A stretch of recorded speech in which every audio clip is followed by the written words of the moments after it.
Hi everybody, this is December 10th, 2024, and this is my video journal of my recovery from the trauma this year of watching my little brother Paul Kierans, 65 with Down syndrome, be locked up by the British Columbia New Democratic Party government. This is a socialist government. British Columbia has been plagued with terrible governments and terrible leaders, but really we've got the all-time worst right now. We have a guy who's a lawyer for the British Columbia Civil Liberties Association. He was the president. His name is David Eby. I call him David Evil. Somehow he squeaked out a win in this election on October 19th. I think it was a fraud. It was all done by computer scanned ballots. So there's no way of knowing or proving exactly who won. And it was so close. My on-the-street experience of talking with voters in my campaigning for the Conservative Party of BC was that there should have been an overwhelming victory by the Conservatives. And I was actually a scrutineer at an election place at a voting poll station. And so I watched what went on, and there's really no way of knowing what happened to the ballot once it gets scanned electronically, and it's susceptible to any kind of shenanigans. But anyways, I'm here in my happy place, McDonald's, with my kitten, Flurry. I don't know if you can see. Flurry, say hi. Flurry. Flurry has her own stroller, and I'm doing my 10,000 steps. I'm getting my 10,000 steps in. So he comes with me. And this is my birthday. I didn't have time for a birthday cake or ice cream or anything yesterday. It was my 69th birthday. I'm 69. Can you imagine it? In my head, I'll always be 19. But I got over 254 birthday greetings on Facebook. So I've been on Facebook now for 15 years, and I've got some longtime friends like David Emery in Winnipeg. I think he's at the top of the list. Hi, David. I gave David, he was interested in photography, so I was addicted to photography. I had a 35 millimeter camera, digital camera that I was trying to get away from. I used it as a form of therapy after I got a brain injury in 2008, and I just was using the camera too much, so I packed it up and sent it to David Emery in Winnipeg. So he took 3 beautiful photographs of daybreak in Winnipeg, framed them, and they're hanging on my wall.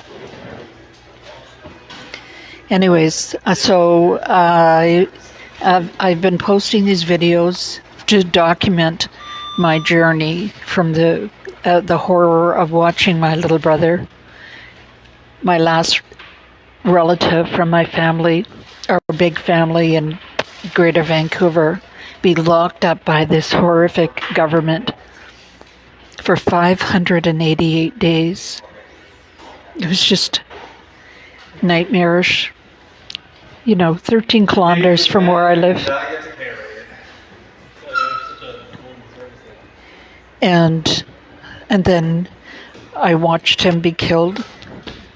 I believe that they did medical assistance in dying on him, although he was not capable of consenting to it.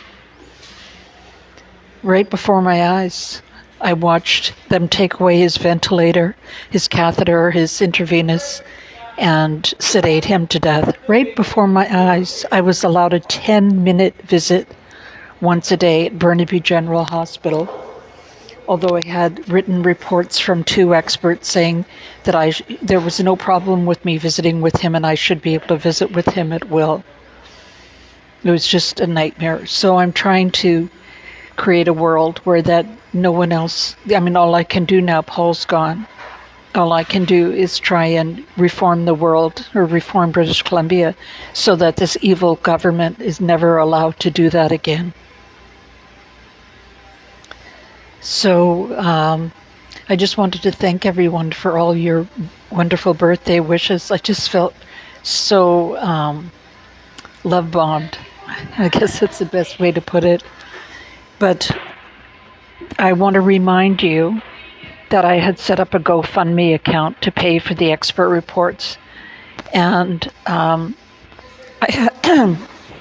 had to borrow $12,000 to pay for these expert reports. And I'll be paying off that loan until October of 2028.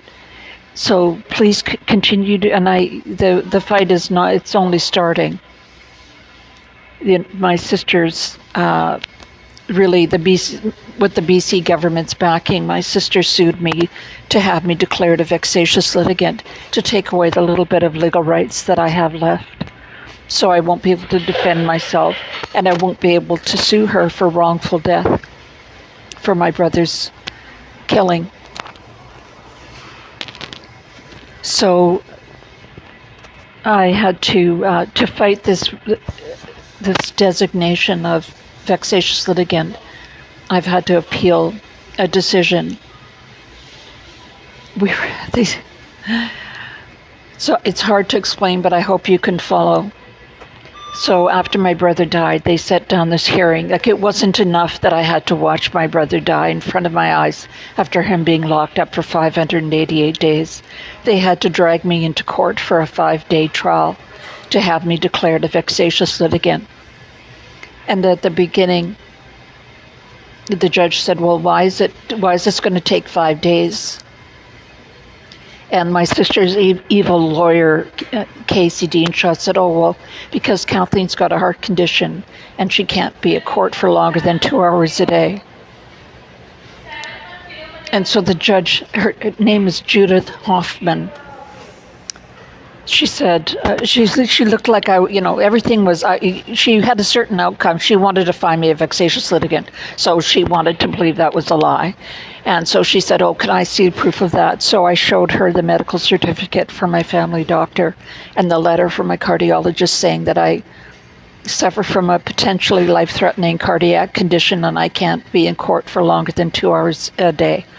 I can't appear in court for more than 2 hours a day.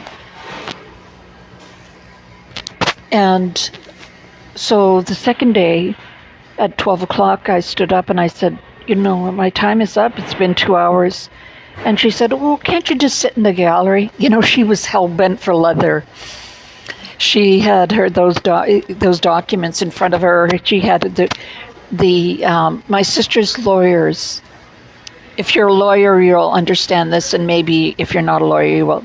When you bring on an application, you file a document called an application binder, and you put in your documents and the other party's responding documents. You put it all together in one binder or a set of binders. So I had given them my list of documents, of affidavits that I wanted to be before the judge, but they weren't in their binders. And I pointed that out to the judge. I said, my documents aren't in there. But she didn't care. But in the second day, I stood up and I said, I can't go on. We have to stop because my 2 hours are up. And she asked me if I could sit in the gallery and watch. So it's a 5-day hearing to take away my legal rights, for the government to take away my legal rights, to defend myself as a litigant. And she wanted me to sit in the gallery and put my life in jeopardy. I'm just going by what my doctors say. That's all I can do. But this government and these courts, they've gone kind of haywire. They've gone kind of cuckoo. There was never one shred of evidence that it was of medical evidence that it was in Paul's best interest to be isolated and confined. That's why I needed the money for the expert reports, but they didn't care. It's so strange. It's like this weird la-la land, completely different from when I was practicing, where every single thing had to be backed up by medical evidence. Every single assertion had to be backed up by evidence, science-based evidence. And I had shown her the certificate from my family doctor and the letter from my cardiologist. And she said, "Can you sit in the gallery?" So I appealed that decision, and you have to apply for permission to appeal. My application for leave to appeal is on Monday, December 16th at 800 Smythe Street. So if anybody who's watching would like to go and watch, I would love it if you did. But the other thing I wanted to say is please continue to contribute to our GoFundMe account. I've spent all of my savings and every penny I can borrow on fighting this fight. And my goal was $4,000, and we've actually raised $2,165.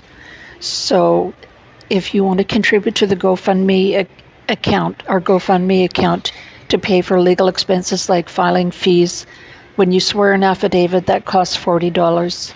Photocopying is 25 cents a page.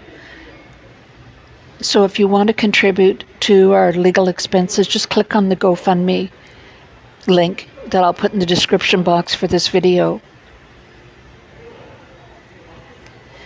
Because, freedom ain't free.